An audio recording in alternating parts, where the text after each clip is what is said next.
Good morning, everybody. Tanya Villar, the Southern Muse, on Wealth Wednesday. So when we talk about wealth and we talk about developing an energy field, a way of seeing the world as abundant and affluent, we all agree that that is the secret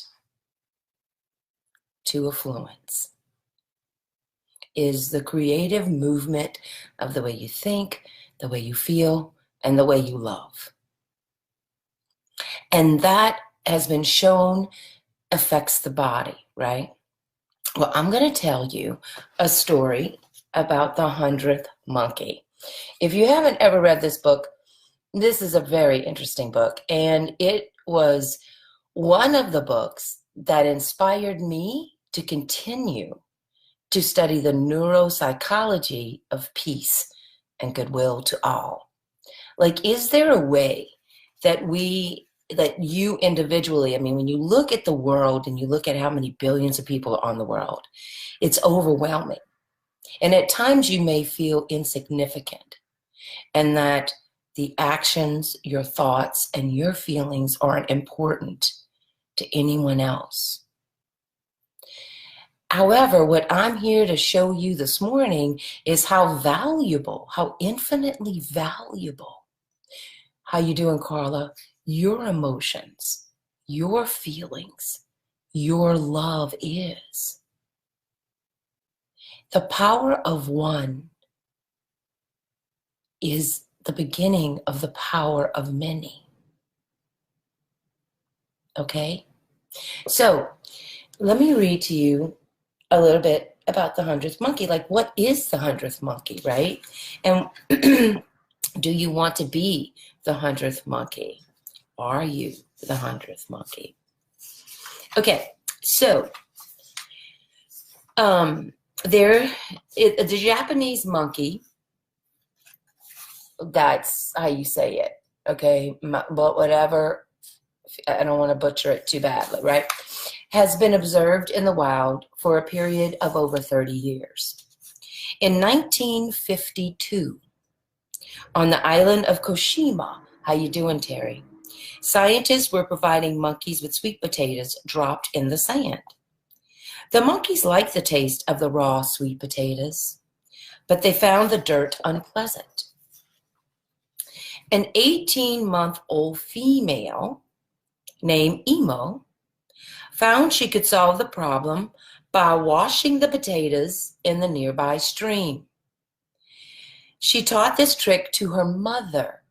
Now, as you listen, there's a couple of key points I want you to know. The scientists in the further research of this pulled out that the generation that learns from their children, when the elders began to learn from the young, they live longer.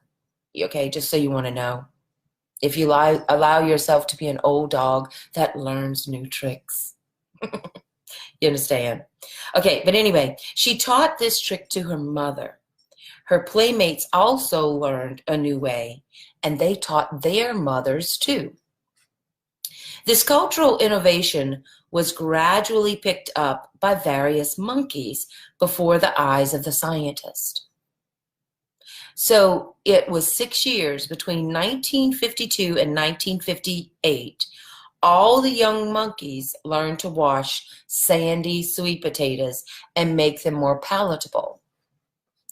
Only the adults who imitated their children learned the social improvement. Isn't that interesting? Other adults kept eating the dirty old sweet potatoes. They didn't even know what they was missing. Then something startling took place in the autumn of 1958. A certain number of these monkeys were washing sweet potatoes. The exact number is unknown. So the scientists just said, let's just say it was 99 of the monkeys.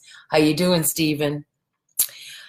Then when the sun rose one morning, there were 99 monkeys on this island who had learned to wash their sweet potatoes.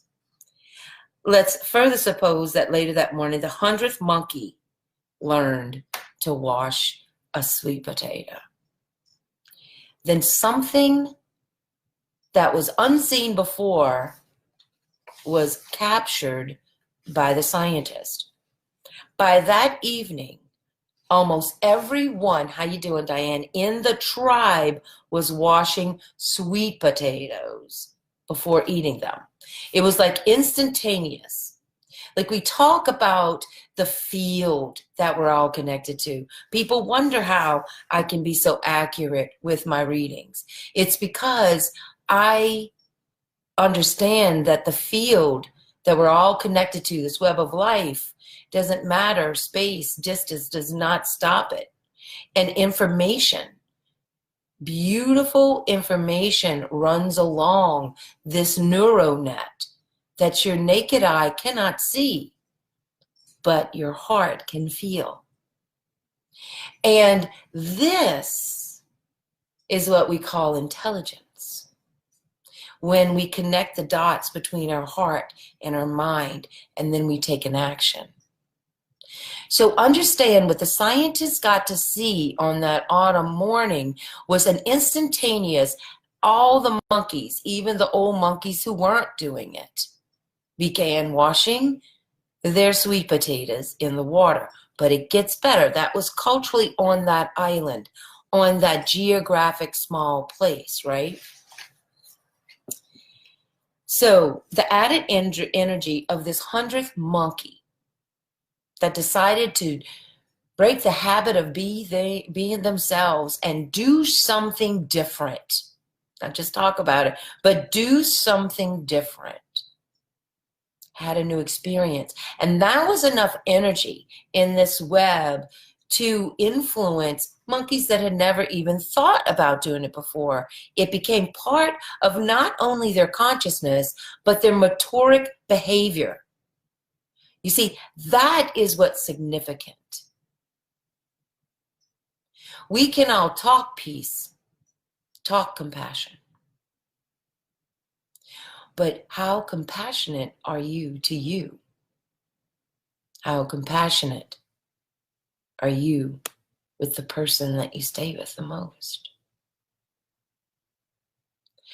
How is your actions influenced? That's what's significant about the 100th monkey, right? All right, it gets even better.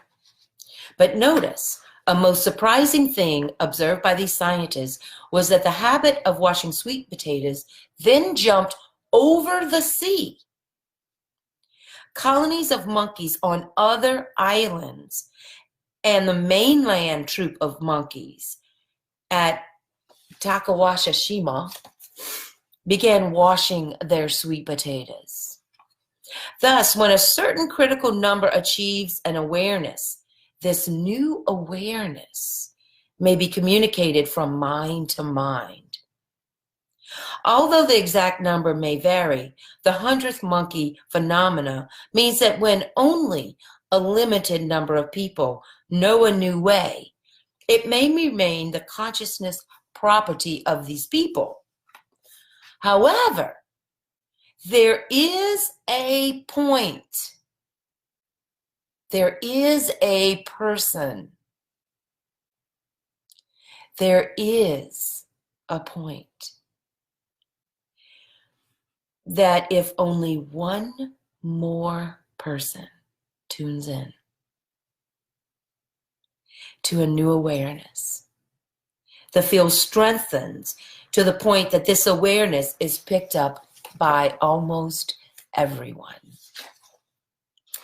So, when you wonder this holiday season if you're significant, if you think that you taking on a practice of developing how you feel and how to feel affluent, feel valuable, feel connected, feel helpful without money,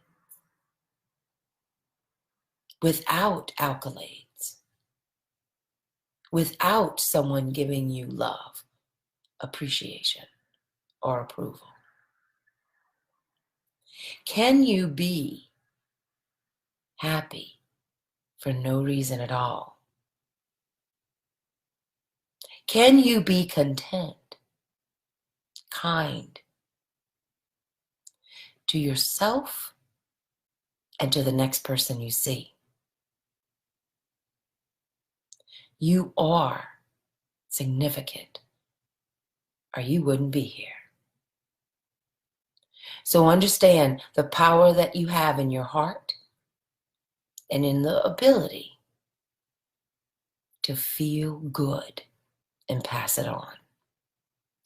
So on this holiday season, on this Wealth Wednesday, when you could be distracted by the, if I don't get this for someone, they'll think I don't love them. Or I wonder what I'll get to see if they love me. Or with all the marketing emotion going on, you can do this. You can develop a grounded appreciation for your infinite value. I believe you are significant. Thank you for being here with me and beginning the continuation of peace on earth and goodwill to all. Mwah! Love y'all.